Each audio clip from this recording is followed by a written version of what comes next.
This one's going to be a lot of fun, so let's go and take a look at what we're going to be creating.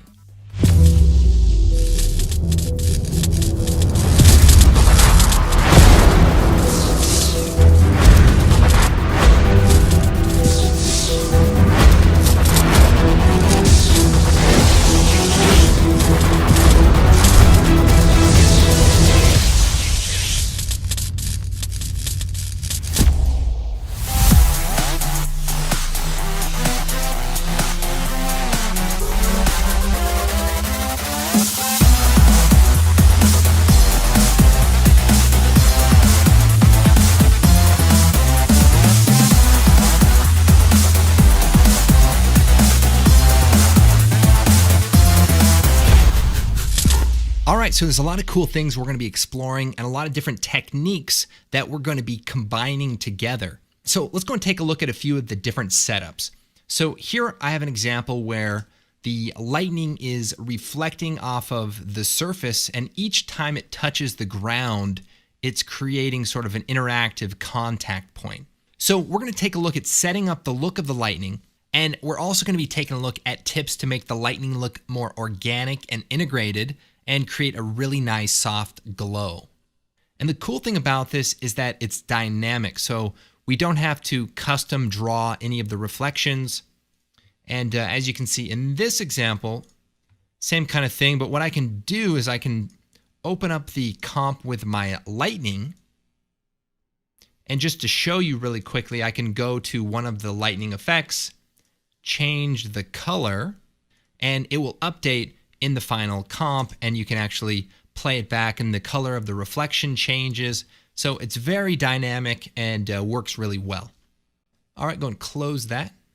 Another quick tip we're going to look at is using the source material to influence the reflection. So you can see in this example, we're actually using some of the texture from the original plate to influence the reflection's intensity.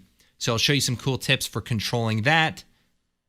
So here you can kind of see how it's interacting with the background. I think electricity effects are really cool. You see them in a lot of great movies. You know, see that scene in Back to the Future.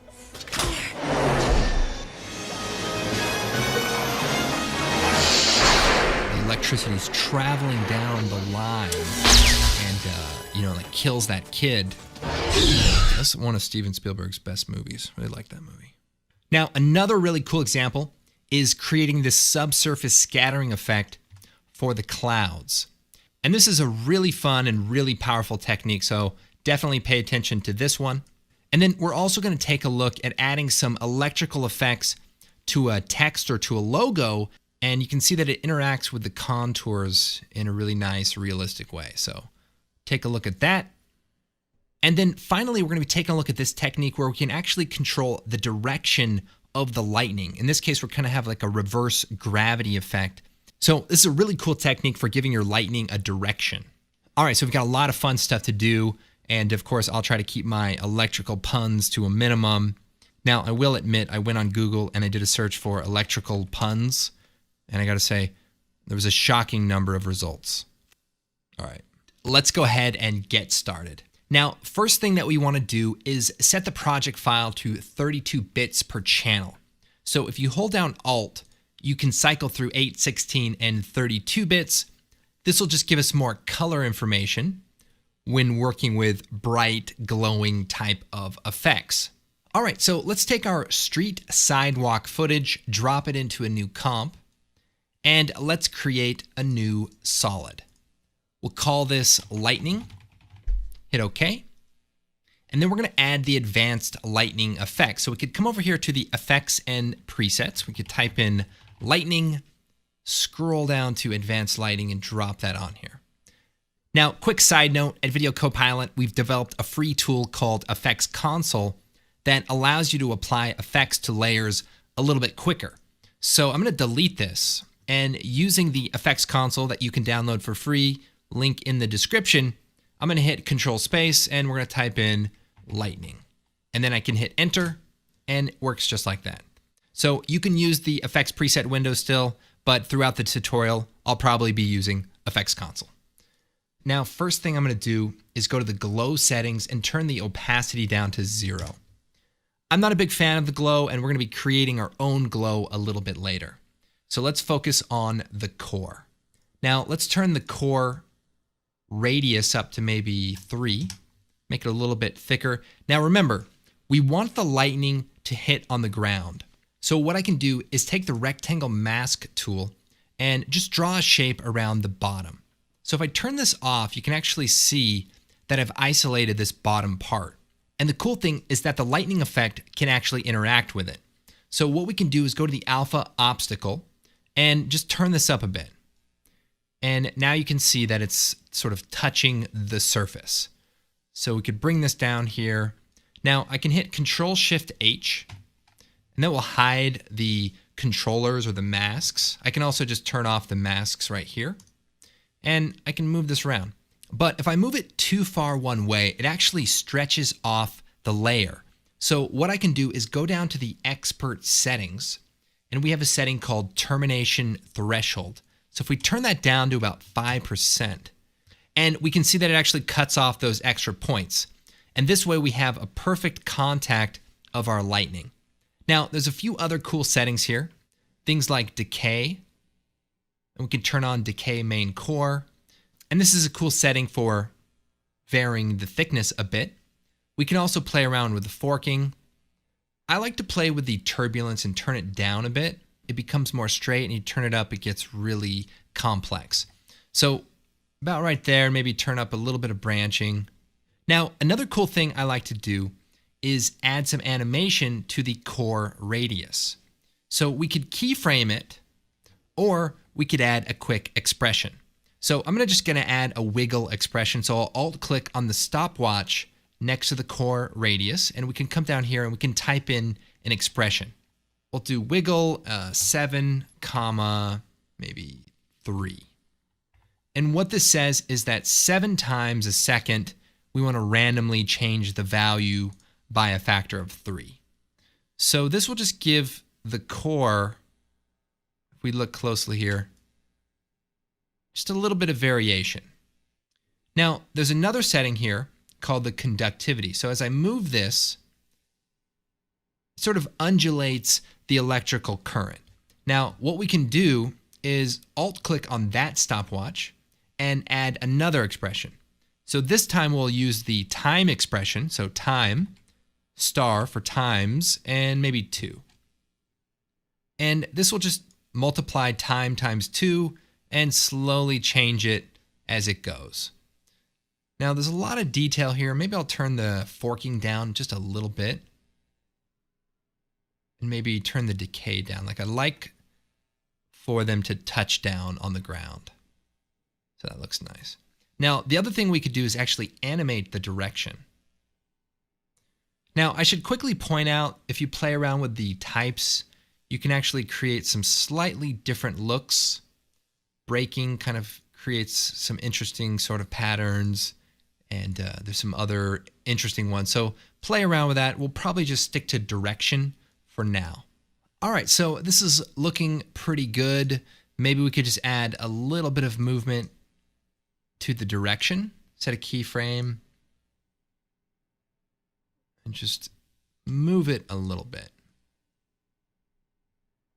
And of course, you can play around with the different settings as well. The core drain will create some interesting variation, and the fork variation as well. So a lot of cool settings here that don't usually get explored enough. All right, so we've got this. Maybe we'll turn up the core radius just a bit. All right, so this is a great start. Now we can actually try to make it look good. So what we can do is pre-compose the lightning layer. So we'll choose Layer, Pre-compose, Move All Attributes, and we'll call this Lightning Comp, and hit OK. Now, one thing we should probably do is if we double click on it, we can open it up, and let's set the core color to maybe a blue setting. And we can hit Tab and use the left arrow to go back, or just go back to the comp. All right, so now let's go ahead and create that nice reflection. Now, if we look back at the original example, you can see that the reflection contacts, and there's some nice specular highlights, and it's all procedural. So it moves as the lightning moves. All right, so let's start by creating a specular reflection. So what I'll do is I'll duplicate the layer, Control D or Edit, Duplicate, and then I'm going to solo that layer. And then we're going to add the linear wipe effect. Now I can search for it or I can just type it in, linear wipe. And what this effect does is essentially just, it's like a transition effect. So let's just set this to 180. And what I want to do, and if I hold down Control as I move it, it'll move slower, is I want to just isolate the very bottom of this effect. Just like that. And that way I've created a highlight of exactly where the lightning contacts the ground. And now I'm going to add a blur. So we're going to add a box blur, which is the latest and greatest in the current version of After Effects. And it's called the fast box blur. And I'm going to set the blur to horizontal and increase the blur radius. And then I'm going to add another fast box blur. And by the way, you can right click, add to favorites, and that way it shows up at the top.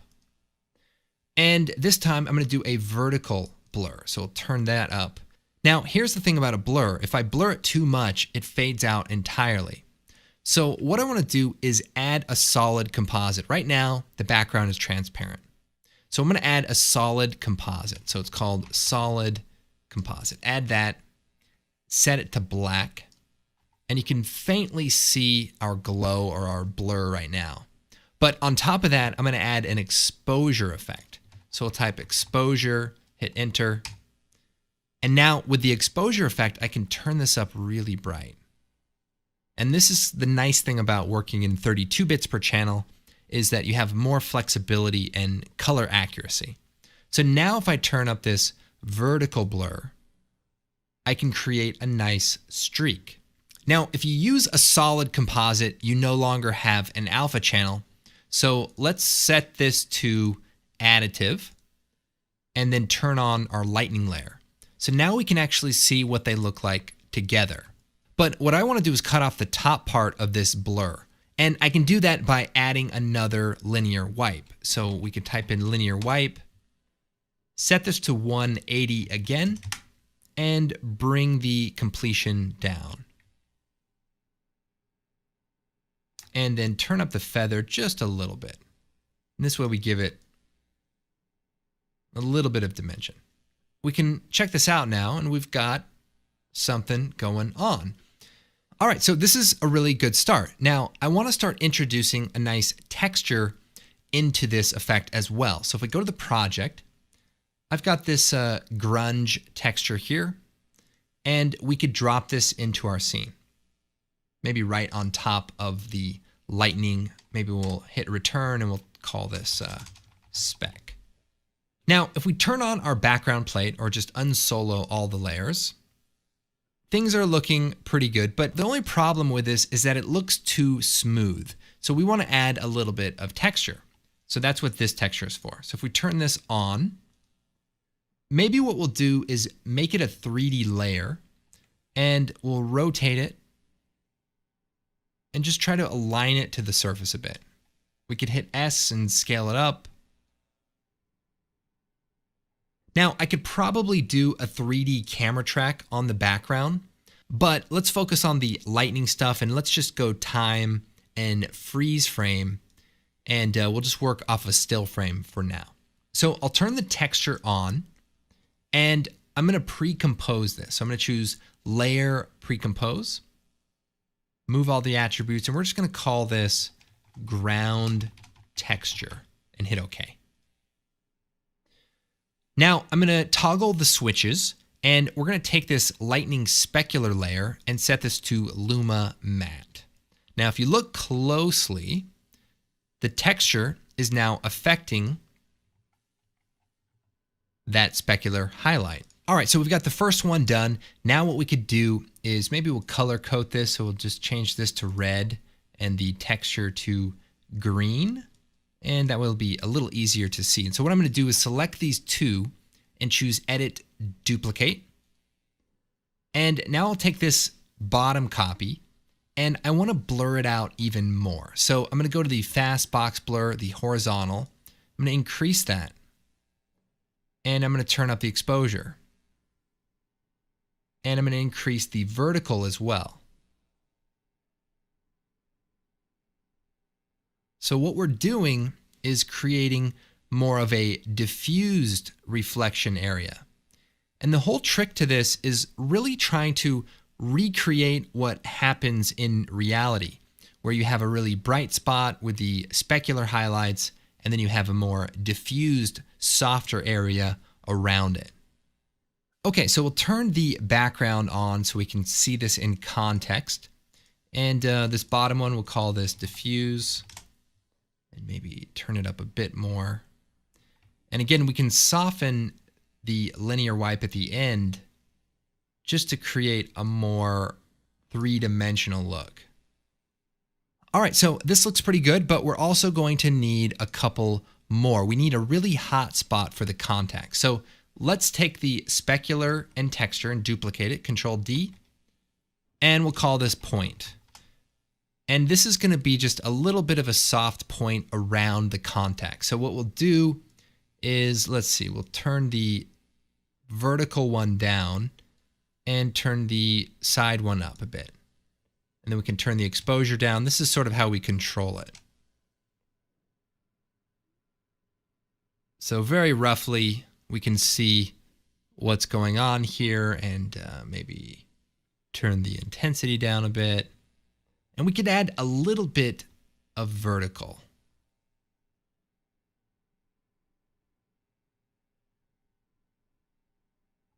But that looks nice.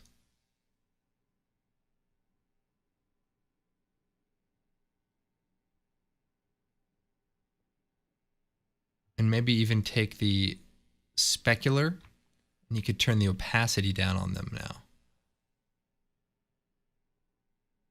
And that's an easy way to mix it in addition to using the exposure effects. So that's pretty good. Maybe we'll want to have like a little bit of a contact point. So we could do even one more copy, Control D. And this time we'll keep the blur really, really small.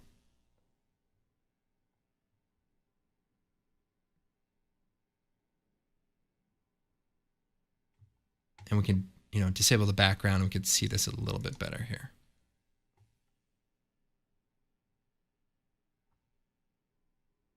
And it may seem like a lot of work just for this little reflection, but it really makes a big difference in the realism if you can actually have interaction.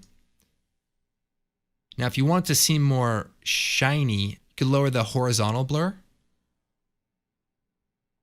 And that'll kind of make it look a little shinier, and even turn these two down. So just sort of a matter of playing with the look and, of course, looking at real reference. But obviously that looks really nice. And here's the cool thing is if I lock this window, open up the lightning, any one of the lightning comps, slide it over to the side here, close that, is I could go and I can change the color. So we could change this to gold and everything will update. Come back over here, close that. All right, so we'll turn our background back on. We can even just grab just the lightning comps now. And that's why I like to use the color, because you actually right click on the color and choose select label color, and it'll just select all of those. And I could even just move some of these things up. So I could grab the lightning, move this up, even scale it down if I want to. But I'm not bringing the texture. I'm leaving the texture where it is so that it stays locked to the ground. So that's pretty good. All right, so I think that looks pretty good for our reflection. And as you saw earlier, we can play around and tweak it in a little bit. But now let's take a look at adding the glow to our lightning. So let's take our lightning, bring it up to the top here, and let's set it to additive. All right, so now let's go ahead and start working on the glow effect for our lightning. All right, so here's how I like to work with my illuminated effects. So what I'm going to do is add a solid composite effect and set this to black. Now it's additive, so it shouldn't make a difference. And now we're going to add a glow effect. And what I'm going to do is turn the threshold down to 0 and the intensity down extremely low, and the radius to about 25 or 30. And we want it to be really, really, really low. And then we're going to duplicate the glow. And we'll increase the radius because we want to really have a nice soft glow. So we'll increase the radius about 100 or so. And then one more time we'll hit Control D and duplicate it. So now we've got 3 glow effects stacked on. We can increase that a bit.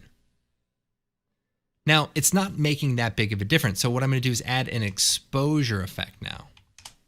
And now I can increase the exposure effect, and this will create a nicer result. So even though it's a little bit slower to have so many stacked effects, you can actually get a much softer looking glow. Now, the other thing I could do is add a hue and saturation effect. So we'll type in hue and saturation, add that. And maybe before the exposure, I could just turn the saturation down just a touch.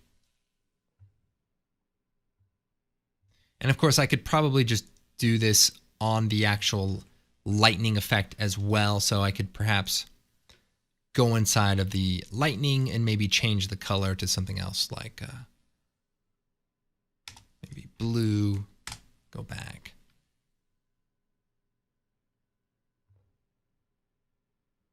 All right, so this is a really great start to creating some nice lightning. Now, I've also included this hotspot element that you can bring in and set this to additive. And this is just kind of fun for creating a source. We could just use curves adjustment to just dim it down or even colorize it.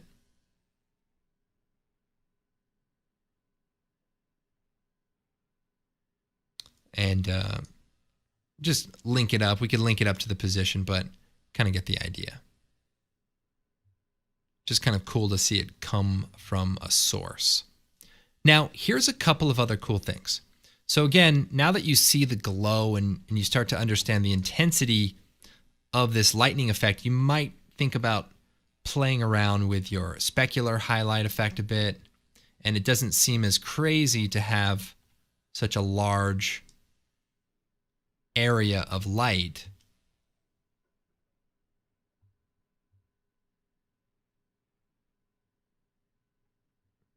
Maybe diffuse that a bit. You know, here's one more cool trick. Again, it's all about the combination of effects, but there's an effect called turbulent displace. And if you switch this to horizontal displacement, kind of creates this side to side movement. Well, what you can do is turn the size down to 0. I think it's 2. And then the complexity up to say 2 or 3. And if you increase the amount, you see that? It creates like just a little bit of displacement, just like a little bit of an unevenness, as if the surface were, you know, a little rocky, maybe like 3.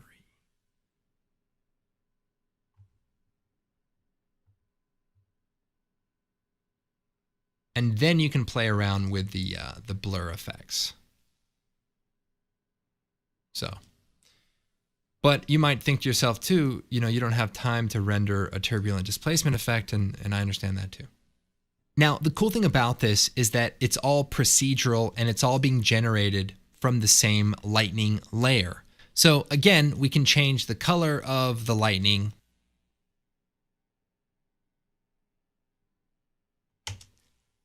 And the effect is going to update on the other side.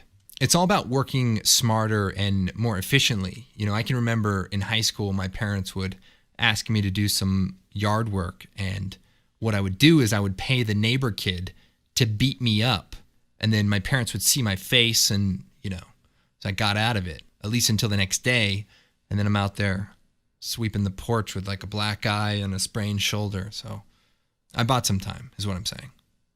All right, so we've got this lightning effect here. I've changed the color to more of like a gold color. And now I want to show you a couple of different ways to make it look more realistic. So for example, if we select the main lightning effect, here's a couple of cool things that you could add to it.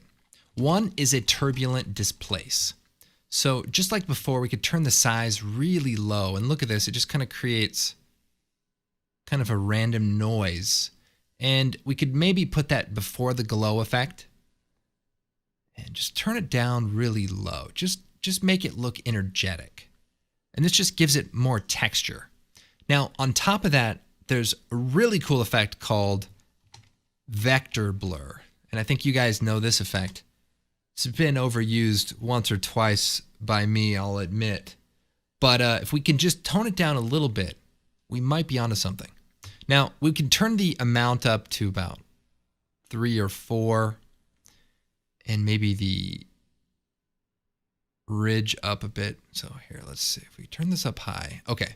And this can be really cool. You can put it after some of the effects. So this is what you don't want, I think. I think if you just kind of give it a little bit.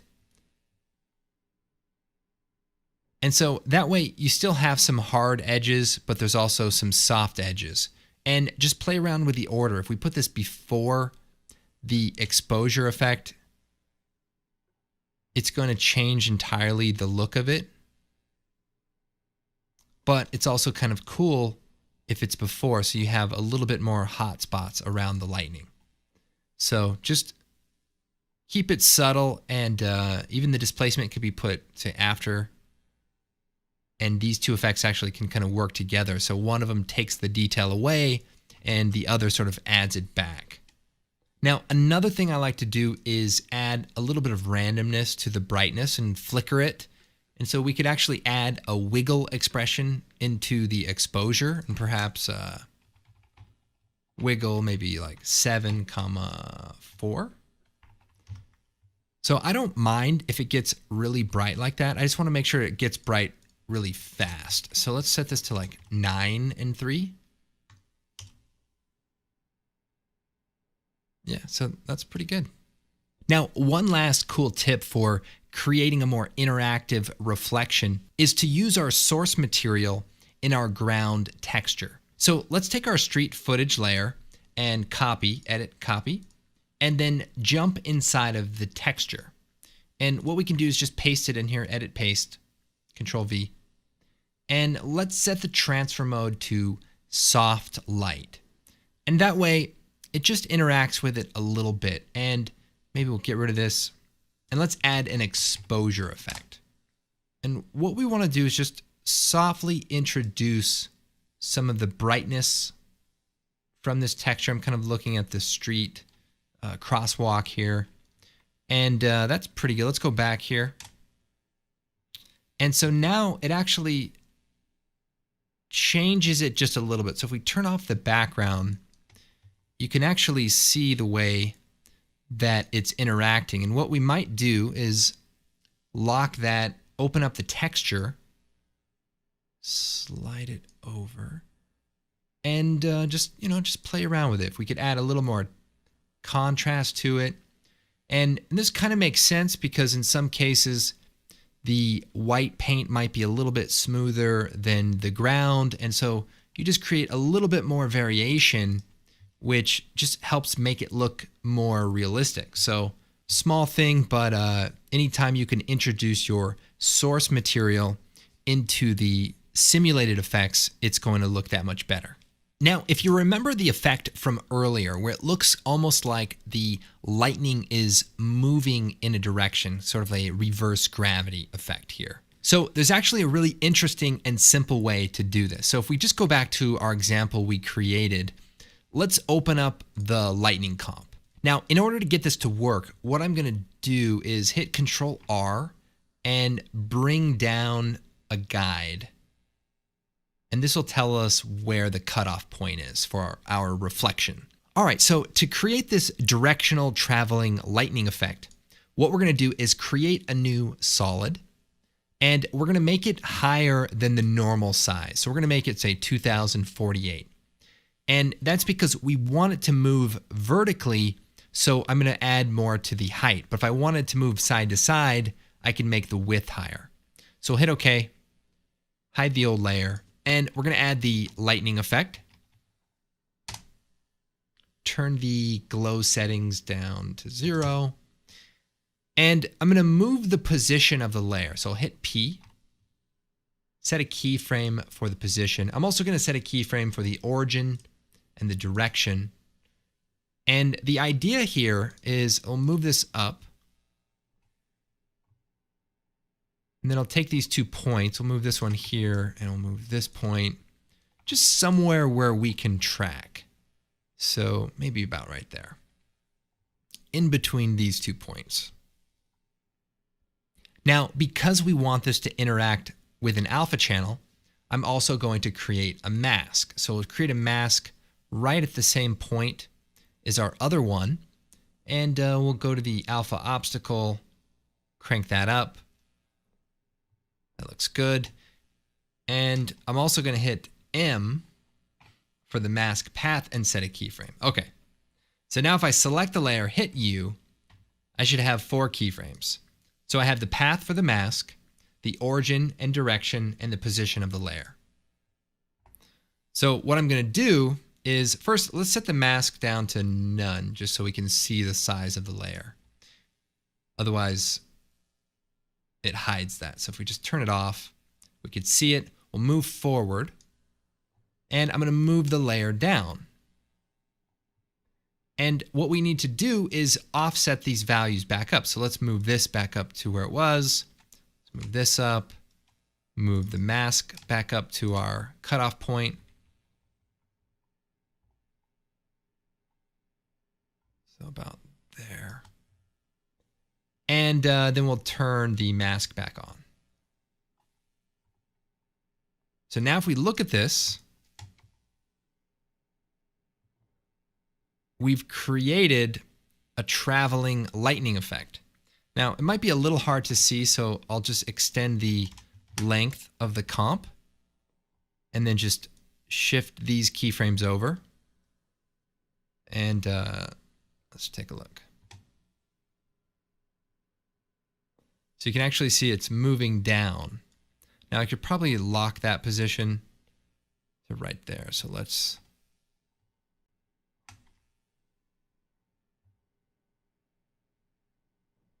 So the cool thing is that there is a little bit of movement, but just not too much. You get a feel for the direction